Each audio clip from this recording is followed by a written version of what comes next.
It's one thing to realize how much this kind of technology is impacting our everyday lives now already. But because the technology is growing and expanding so quickly, and I'm not talking about 50 years from now, in the next 3, 5, 10 years, it's going to go places we can't even imagine. So we have to think about the legacy we're going to leave, going to have to think about the world that our children will live in. They're already called digital natives, and I mean, our children are using these apps and things like we most likely at this stage can't even do. So it's quite impressive.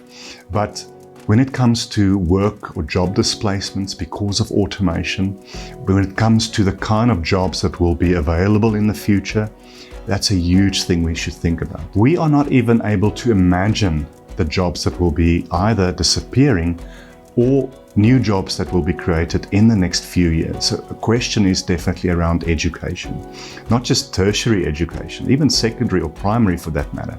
And how do we prepare children for a job one day if we cannot quite imagine what kind of jobs will be out there?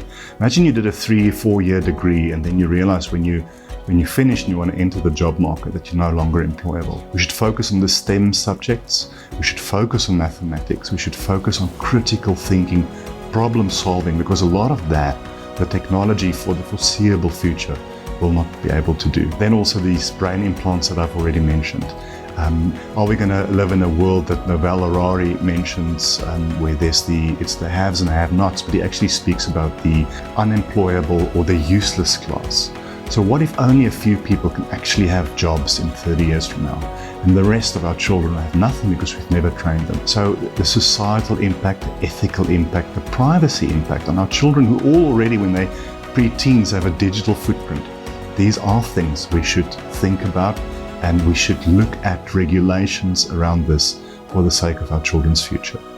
Advice for parents. This technology is not only impacting all our lives as parents, but with the children is living in this world where they can't even imagine a pre-mobile phone or pre-internet age. It's like they're living on a different planet. So as parents, we need to make sure we understand the impact of this technology on our children, on their development. So at different ages, they should have different exposure, and especially time exposure, screen time as they call it, to this technology. But children catch on very quickly. Remember, all their friends in their classes are already talking about or having mobile phones or iPads or whatever. So we can't keep our children away from it, but we should give them the foundations so that they understand why it is not good for them to be on the screen all day long, why it's good for them to understand issues around privacy, and this is important. I read somewhere that in the lockdown period so far that online sexual predators and their activity have increased significantly. Again, the answer is not to keep our children away from it.